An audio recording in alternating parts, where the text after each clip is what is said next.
Hi, mamas. We are so excited to have you back here for 2026. It's been a bit of a gap. It feels like so much happens between Christmas and mid-January.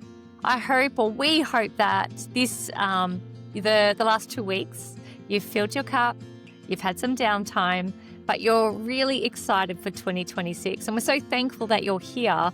And we've got a really exciting podcast today.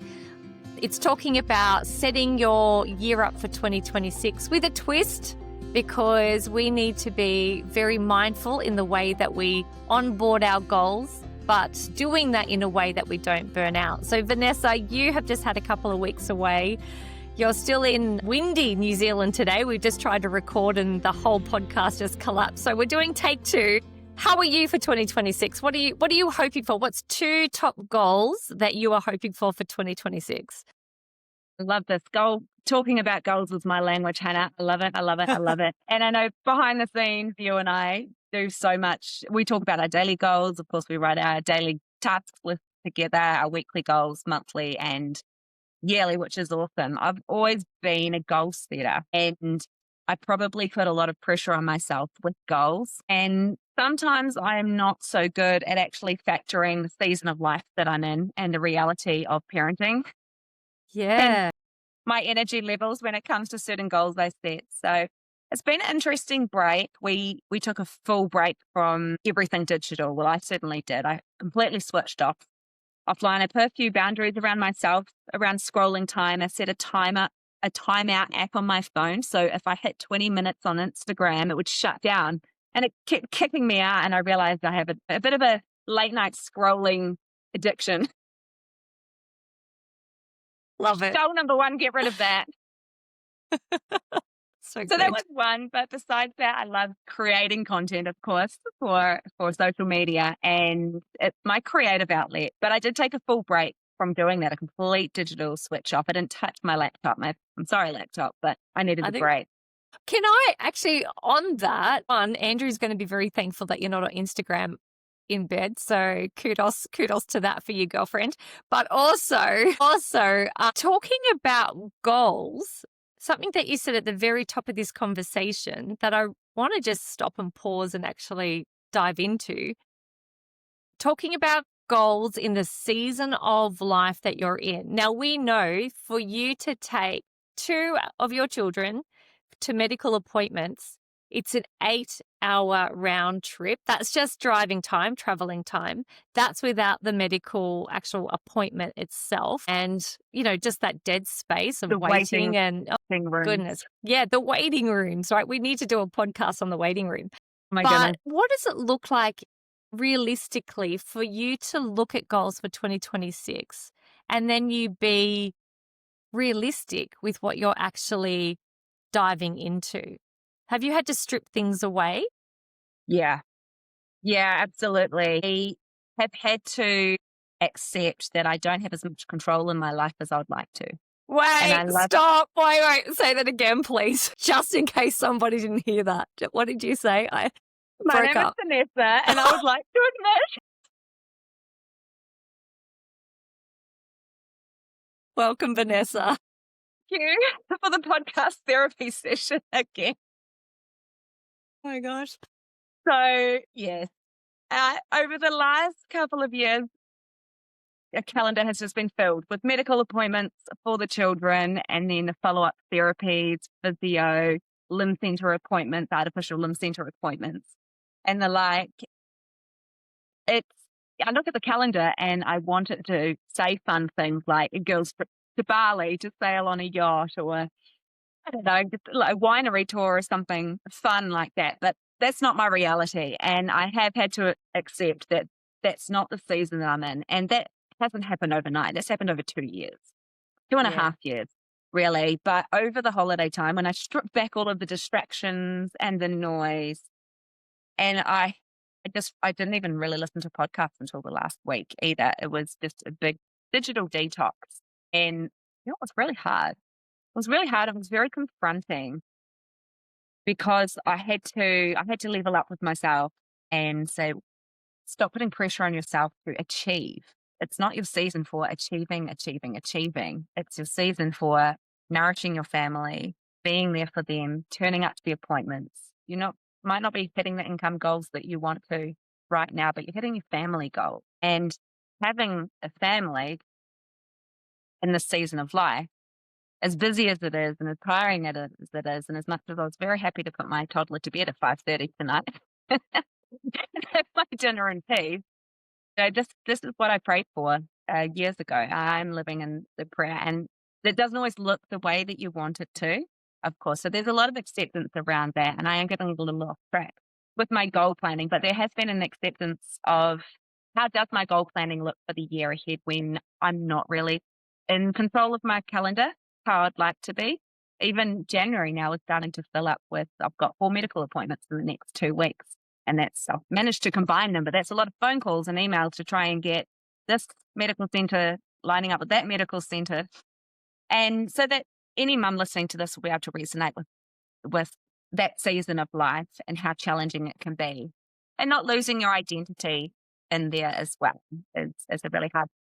So what does it look like then for you to put goals in place and actually have them that you know that you're setting yourself up for success? Because we've spoken about this off camera, and that is goals. We all want to hit our goals. So we're really passionate about writing them down, or we have them in our head. And what I've noticed is goals are generally not met because there is a weak strategy in place or a weak foundation in place, and that will prohibit us from actually obtaining that goal. What goals have you put in place, and what foundations have you laid so you know those goals will be met? That's a great question. I love that. And look, you and I are both ambitious with our goal setting. And I just had to accept for myself to be slightly less ambitious and to put goals in place with achievement steps that I can actually reach. So as a very small example, instead of trying to read 26 books a year to a month, how about 12? Well, why don't I just set the goal of 12 and actually achieve that and feel really good about my achievement? So that's a shift I've made. And it's not achieving less, it's actually just recognizing that season that I'm in. Also, making some mindset shifts that have to be made. Sometimes those goals are actually just clearing a space in your home, or maybe clearing out your car, maybe tackling that, that like middle console of the car that just is disgusting. The cup holder, the famous cup holder. So actually just finding little spaces like that, perhaps once a week, and actually just clearing that out. Over the holiday time, I did clear out my space, this room that I'm in. This is my podcasting space, my office space. But actually in our house, it's the dumping room. So if there's a pile of washing, it gets put in here. If there's toys that no one knows where they go, the kids just kind of put them in here. So I've been retraining my family and myself to actually clear out this room. And now this is my space, and it feels so good. This was a big achievement, was just to clear this out. I repainted the whole thing, and I cleared out my desk drawers as well. But this didn't happen in a day. This actually happened over 3 weeks. But now I can sit here and talk with you and feel calm. And this is my space to go to that is calm, and it's my zone, and it's a place where I can talk goals and ambitions and dreams. And I think that's really important. We often think goals need to be these loud, ambitious, flamboyant goals that are, huge financially, or it might be these massive health goals where you're scrolling through Instagram and you're like, that's what I need to look like. I'm going to clean eat. I'm going to stop drinking alcohol. I'm not going to have, sugar or coffee or whatever it looks like. I'm going to get another promotion, or I'm going to, whatever it is. Done. That's right. Often we forget that small goals, and then once we start achieving the small goals, actually create momentum. And I think momentum then starts breeding activity, and then all of a sudden you're in this space where you've got this momentum and goals are starting to be achieved. But I don't ever want anyone to discount that if your goals aren't big and audacious and bright, inverted commas, that small goals are just as important for you. Absolutely. And small goals can also look like spending more time together as a family, eating a Yeah. meal together as a family instead of at separate meal times. Perhaps it's eating one meal outdoors together once a week if that's possible for your family as well. And just creating those micro moments of happiness for your family, for yourself. And also, yeah, I think we can put so much pressure for goals to be some form of achievement. But what I did learn in my downtime, and I was starting to already do this last year, we talked about it on our last podcast to wrap up the year, was actually my goal was to not add things into my life, but actually start stripping things away. And this came from a quote I heard from Warren Buffett, of all people. Probably won't do it justice, but basically, he suggested writing down 25 things that you want to achieve or 25 dreams. Look at that list, go back and circle the top 5 that are the most important to you and get rid of all the rest because they're distractions. I love that. So hard to do. Do you know what I've done? And behind me is beside me is my whiteboard. And I've got 1, 2, 3, 4, 5. I've got six goals. Yes. And if those 6 goals, if anything is, what am I trying to say? I've got 6 goals written on the board. And if my decision doesn't reflect those 6 goals, then the answer is no. Love it. So that is the decluttering and that is staying focused. But what I did notice when I was writing down my goals is that it's okay to put them down. It's great because I think that it's very powerful when we write out our goals. But what we also need to do is create micro strategy in order to attain those goals. Because otherwise they're just words on a paper, which is fantastic. I love the idea of, visualization and the law of attraction and, all of those kind of good things. But there's a practicality that we actually need to adhere to in achieving those goals. So we often talk about manifesting. I think that word is just thrown around far too much. And I think it's great to have the dream. But we also need to have tangible steps and we need to be proactive and we actually need to show the initiative in achieving those goals because they're not going to magically be hit because we are visualizing ourselves in a bikini on a yacht in Greece. So talk to me about podcasts that you listened to and how that revolutionized your life and talk about your takeaways so those who are listening now can walk away with tangible tools to implement into their life. Yeah, fantastic. It was a great podcast I listened to. It was on a more entrepreneurial podcast program, My First Million, between Sean Parry and Jesse Itzler. What we also love about Jesse Itzler is he is the husband of Sarah Blakely, who founded Spanx. Every girl said we love says. On behalf of all mothers around the world, thank you, Sarah Blakely, for your service to women. So good. We'll have to interview her. But that just shows what an interesting person this Jesse Itzler is, and he's great to listen to. So he introduced on this podcast a new concept for goal setting to me that really allowed me to take a lot of pressure off myself when it came to goal setting, because I do put pressure on myself. I expect you possibly do, and many mothers listening to this do as well. It's just this inbuilt need for achievement. I'm not sure if it comes from external sources or just this comparison because we live in this goldfish bowl constantly and you feel like your life is on show all the time.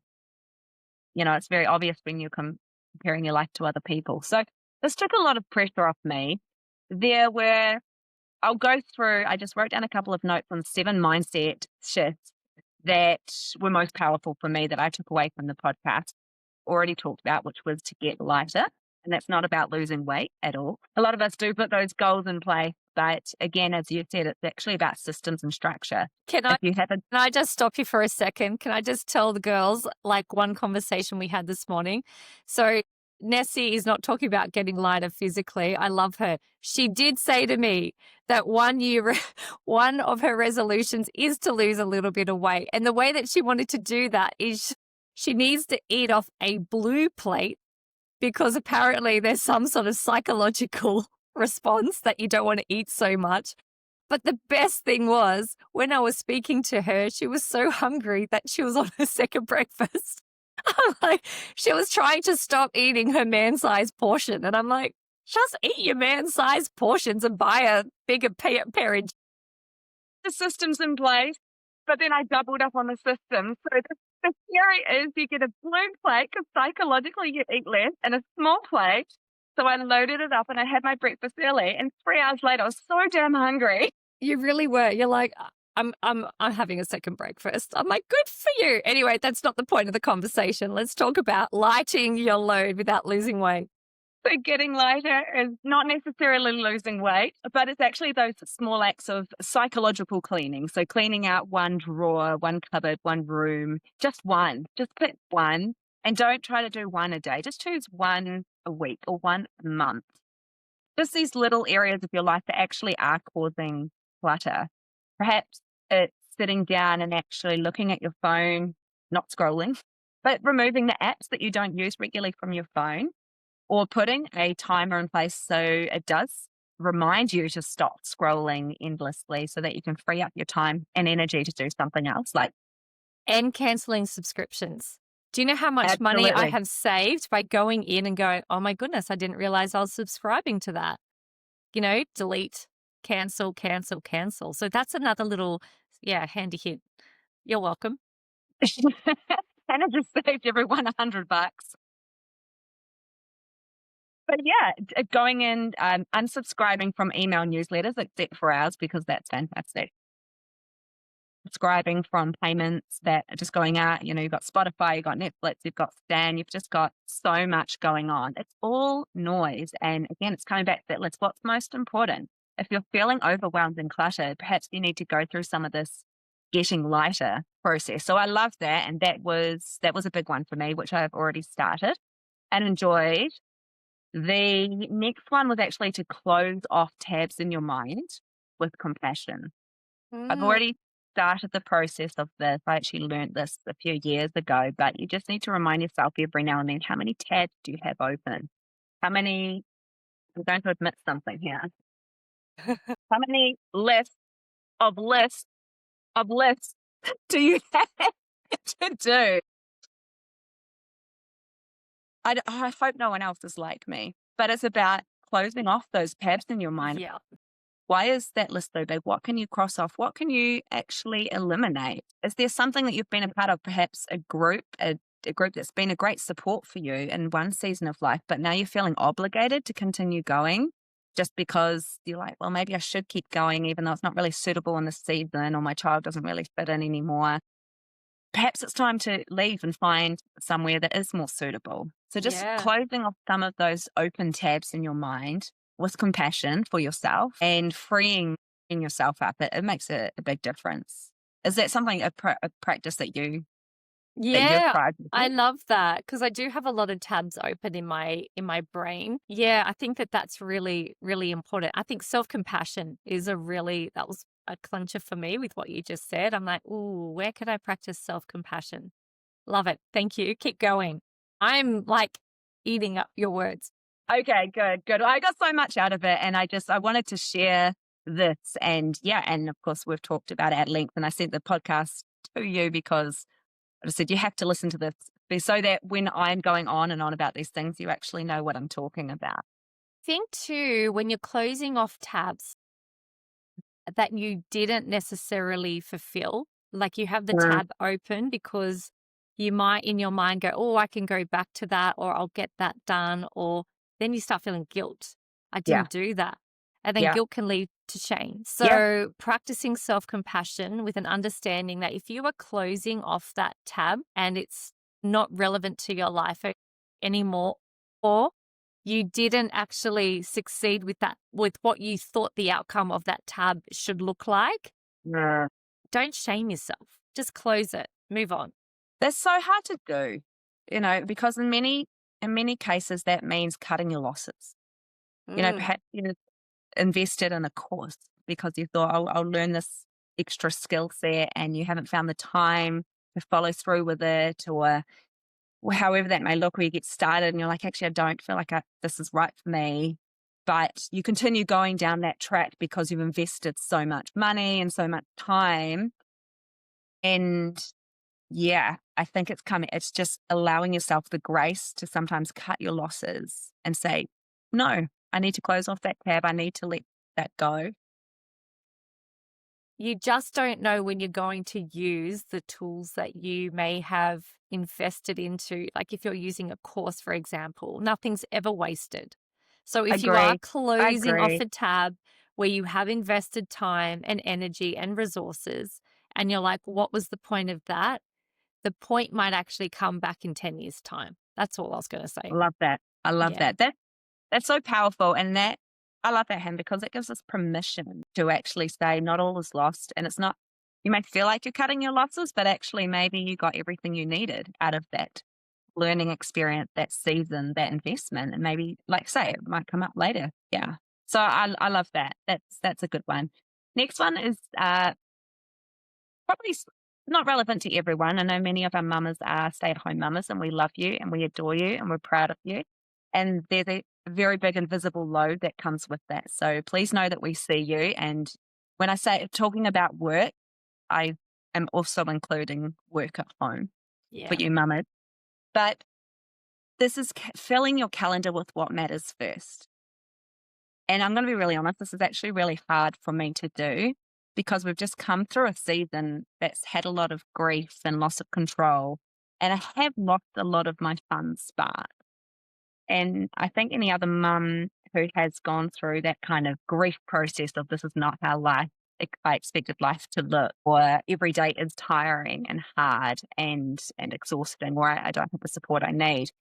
And those, the weight of that can be really hard. It's hard to find your spark. But this really challenged me to actually fill your calendar with some non-negotiables, such as perhaps there's one day a month that I can take just for myself. And I've already booked that in for February, and I'm very excited. And I'm Good. going to stay at an Airbnb with one of my sisters and get a massage the next day. And this is crazy for me. I don't do these kind of things. But the challenge really was to book this in once a month, something for yourself to fill your cup. Perhaps that's actually going and meeting up with a mentor friend, perhaps an older auntie or someone who's been influential in your life, and just spending the whole afternoon with them, going for a walk, asking the big questions, asking for their life advice, and having your cup filled. But the challenge is to actually put that in the calendar before anything else, just once a month. So I this love is that. planning life around work, around Yeah. your life. I And then love your that. calendar with appointments and everything will fill up from there. And I can guarantee it will.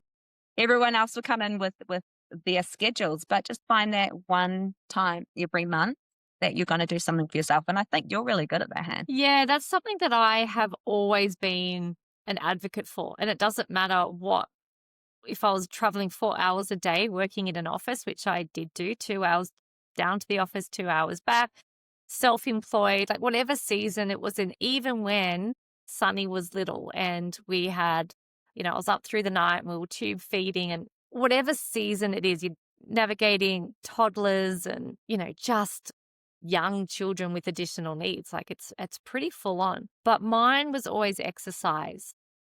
Mm. And it was a sacrifice at time because there was a gym fee that was associated with that. And it was a time sacrifice and even a little bit of, I remember feeling guilty dropping the kids off at the crèche because they might cry or they didn't like it. And I just remember feeling, that dread walking away, and they're like, you think they're about to die. And, Yeah. but you know that they're going to be okay. But the reason why that was a non-negotiable and still is, like, I still go to the gym 5 days a week. Now, that's Yeah. because I love it. It is my 45 minutes to an hour where I just let it all out. Like it's just my own time. And not everybody loves exercise. Not everybody loves burpees. Not everybody loves lifting weights. That's okay. For me, I do.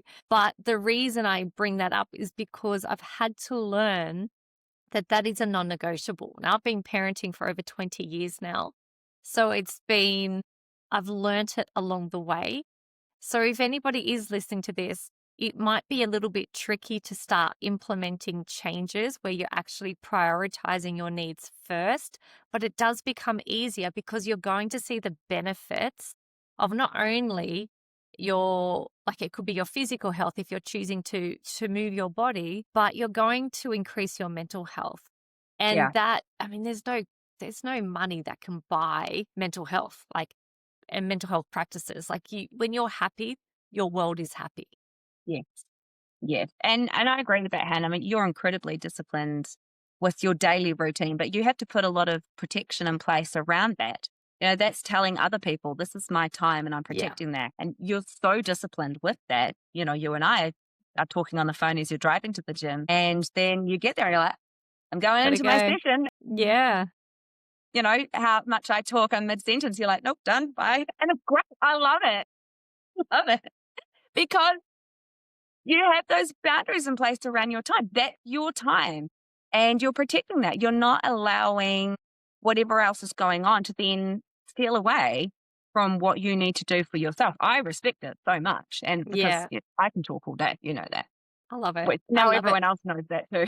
But even booking, like, I've got a meeting with the mayor. Now, we're not going to talk about what we're doing behind the scenes Yeah. with local government, but what I will say is I'm unavailable until this time. And I just book in meetings around that 45 minutes. It's all it is, 45 minutes a day. I get up early. I will say, though, the trade-off is I'm up and working by between 6 and 6:30 a.m. So I normally try and smash out some time before the kids wake up. Yeah, but keep going. And that's beautiful, because for any other mum who's listening to this who's wondering how do I fit in life? How do I fit in part-time work? How do I fit in working from home business around my family life? And the answer is actually in owning your morning. And we have another podcast on that. So much information on that. And so I'm glad you touched in on that point, but it does require discipline with your routine and actually protecting your time. So the next mindset shift that I really learned listening to this podcast that I'm adopting this year is called the misogi, which is an old Japanese ritual doing once a year defining thing. And last year I actually did run a half marathon, which for me was my year defining thing. That was a big challenge for me because I wasn't fit and I didn't have a regular exercise routine. And I was struggling with early mornings because I had a baby and night times and the like. So, but I committed to it, and I'm very proud of myself for achieving that. I did it with my daughter as well, which was a Yeah, that wonderful. was awesome. And you're going, I remember, like, you're through mud and it was cold, and yeah, Yeah, you it was guys in the did it. mountains of It New was Zealand in the middle of awesome. winter. We were running through rivers and up like this snowy peak mountain, having whiskey shots at the top to keep us going, and it was an Whiskey. amazing experience. Yeah, and another one on the way down. So that was Whoa. enjoyable. Wait, so you're running a half marathon and you got to the top and you had a shot of whiskey, Yes, and then you did a chaser just to get yourself down the mountain. absolutely, You are the absolutely. only human I have ever heard do that. Gosh, I love you. Had Well, actually, whiskey. next time I run it, I'm doing it in a full Highland kilt, because that was the attire. Some people ran the whole thing in like these Scottish kilts. Amazing. So I have goals You on know top what? We're of going my to goals. document that, girlfriend, and we're going to actually I get will some take some footage video. for our community to enjoy. Okay, so Absolutely. So that was my misogi last year. That was my 1 year defining thing that I did. My one big thing. I did it for me. I did it to see if I could do it. And I achieved it. And I was so proud of myself for doing it. I was so proud of my daughter for doing it as well, because that was a stretch for her. She was studying and she couldn't fit in. Neither of us could really keep up with our training schedule that we had planned, but we did as much as we could. that's It right, was because awesome. she was staying here the weekend before. She flew out to Australia to visit us, and I'm like, "Are you running next weekend?" And she brought her joggers, and she's like, "Yeah." I'm like, "Are we like gonna go for a run?" She's like, "No, I'll be right." And she was. Turner. Yeah. So the training session, I can vouch for her training. That was. She could do that because she was 20. I'm nearly 40. I can't just turn up anymore. So what's your big goal for this year? I don't know if I've set my big Masoji goal for this year, but I love the concept of it, because it's something that you can plan to do and then look back on with pride. And it doesn't have to be for anyone else. You don't even have to tell anyone else what that is. You know, it might even be a really private achievement. Perhaps it's just quietly going 3 months without alcohol and not telling anyone. Yeah. Or your one big thing is actually having a sleep schedule and sticking to that for 8 hours a night if that's possible for you, and feeling your energy levels increase and being able to then start getting up earlier in the morning before the kids and having an hour to yourself. Maybe that's your one big thing. I'm actually haven't unpacked what my one big thing is going to look like for this year. Do you have any ideas for yourself? I've decided that this afternoon, Okay. Alrighty. Do share with the class. I think I'm going to write another book. Oh my gosh, yes. Please do. Yeah, like we did so for those of you who don't know, I've written like one book, and that was for a different season of my life. So I've actually taken it off the shelves. So that's no longer available. And then I co-authored another book, and we actually did okay. We got Amazon Best International, was it? Amazon International Bestseller, I think 21 countries. No, 21 categories in 6 countries or something. I don't know. I don't really keep up with the micro, but That's amazing. we got the big gold star thingamajiggy for the front cover. Yeah, like the Amazon. And I thought, you know what? Oh, cool. It was through COVID, so we couldn't go out and get professional photo shoots. So I literally got my dog that I bought through COVID, because at that time I was a single mom. I thought, well, every family needs a dog. So I'm going to get this bloody dog, and it pooed everywhere. It ate everything.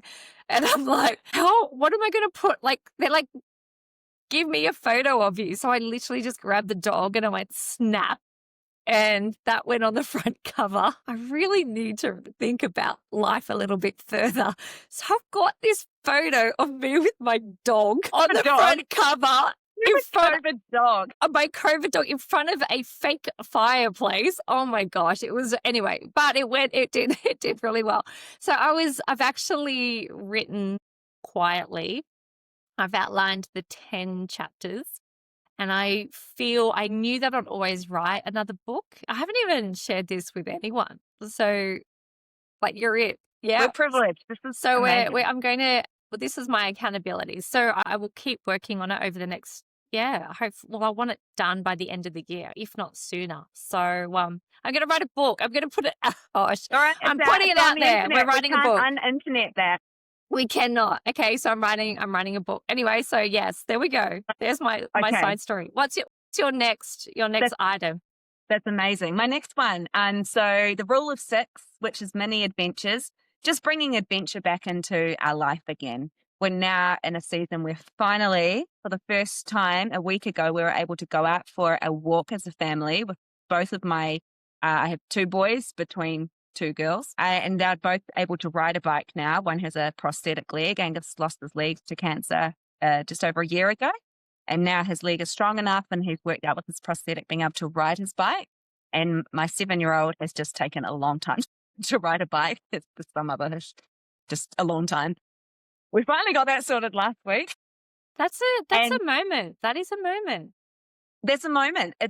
I've waited for this moment for a long time, and it has been hard for, not being able to get out for a walk with my family. This is the dream of having a family. I wanted to go hiking with them regularly and big long bike rides. We live near a beautiful cycle trail that goes all the way to Mount Cook. I wanted to do that as a family, and that dream just slipped away, obviously, when my son got sick. But just in the last week, we were able to go for a nice big walk as a family with my kids on bikes, and anyone walking or driving past wouldn't know what a huge achievement that is. But for us to get out as a whole family and do that was just amazing. So that was a dream come true. It's so small. I love that. It seems so small, but it's such a big dream for me. And so for me, it's this rule of 6 and inviting 6 mini adventures throughout the year. So 1 every second month. So take the pressure off doing something every 4 weeks, 1 every second month. And for me, I want it to be as a family. So whether that is just camping out in the backyard, setting up a tent, cooking the marshmallows by the bonfire and sleeping out on the trampoline under the stars, That could be Oh, a mini adventure. So it's however it looks. Maybe it's taking them to see if we can learn to surf or something. But once every 2 months, just 6 mini adventures throughout the year. For me, I'm going to base it around my family, completely separate from my once a month thing for me. I So love that, Ness. that was one. And wrapping up, winning habits, one per quarter. We're very habits focused because I believe you have to have habits and systems in place to be able to not only achieve what you want to achieve on a micro and a macro basis, but even just to have longevity of health and good mental health, having those Mm, habits in place, like you say, being able to protect that time, go to the gym each day. But that also means having your running shoes ready to go, having your exercise clothes cleaned, laid out the night before, ready, your car's got fuel in it. But just like actually stepping back, what are the small habits you want in your life, and then reverse engineering that, and what systems do I need to put in place to make sure I can achieve those daily or weekly habits.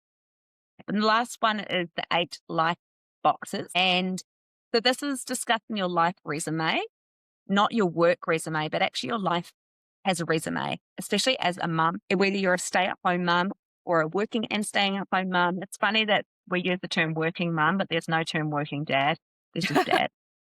So the 8 categories under that life resume, under your health and energy, your marriage or your partnership, or if you're in a single season of your life, how you want to nurture that, how that looks for you, and how you can best nourish yourself. Your motherhood wins, advocacy and growth for yourself or your children, building community around you. Again, this is something I actually need to get better at this year. I've been pretty isolated for the last couple of years, and part of that has been me actually just saying to people, I don't have the capacity to socialize with you or with anyone. I don't have the capacity to turn up to this group right now, and practicing using that phrase. I highly recommend it because people actually respect it when you say that. Personal identity, working on your personal identity, and then your home and space. How do you want your home and space to look, to feel? How can you make it perhaps more homely or more comfortable for yourself? And then just bringing more joy and play into your daily existence, even if that means you're not leaving the house. Perhaps that means lighting your favorite candle, putting on some music that you enjoy. And for me, it is a little bit of occasionally get the kids to sit down and watch a movie so I can make a phone, sit outside, drink a coffee, and call someone who's special to me. So just and reintroducing those special little parts of your day. So that's really what I got out of that. I Some love good that. mindset shifts, practical steps around that. And you and I have discussed it obviously quite a bit, what we both took out of the podcast, what we learned from it, and how our year is looking. We've given everyone a little glimpse now. But what we have done is actually put together just some, 7 mindset shifts that I did learn from that, and then 5 practical steps that you could actually start with to put those strategies in place. So what Hannah and I have done is just put that together in a bit of a booklet. It's completely free. It's a resource we'd love for you to have if it's going to help anyone listening to plan out their year in a purposeful way, in a way that works for you in the season that you're in, doing away with the pressure, and actually just, yeah, rewriting how this year can look for you, even though it's not in your control. Life is never in our control. And there can be so much that feels out of control. But we're going to give you this resource book with these strategies, and I hope it's really helpful for you. I'm just going to drop the link in the description of this podcast or on YouTube in the description of the episode, and you just click on that and we'll get that across to you completely free. That is awesome. That is awesome. Let's be honest, you actually created that for our mums. So I thank you honestly for that. I also just want to encourage that anybody listening to this, if you know of another person who would really value what we've just been talking about, or even just to invite them into our community, then please do so. We want you to know that you're not walking this journey alone. There's really a depth to why we do what we do. So please invite other people into our community. There is always, always room for somebody at our table. Ness, thank you so much for sharing those practical tips. They're really useful. And I'm going to be taking away and implementing some of the things that you have said. And we will look forward to hearing some of the stories too of how our mamas have reached their goals. Yeah, we'd love to hear from our mamas, and I'd love to hear what you got out of this. So if you're listening to this, wherever you're listening to it, send us an email. Just jump on. You can find us on socials, Strong Her Side on Instagram and Facebook. Just let us know what you took out of this and one thing that you're going to implement for yourself. Hopefully, this took the pressure off you when it came to people asking you, what are your goals? What are you doing for the year? And you don't know what to say because you're like, I'm just trying to keep my children alive and stay healthy and fit as Love much it. as possible. So yeah, we'd love to hear from you. And thanks, Hannah, for sharing your heart and super excited about your book. Actually, one last thing I was meant to say in there that I forgot about last year. One of my massages was actually to start the podcast.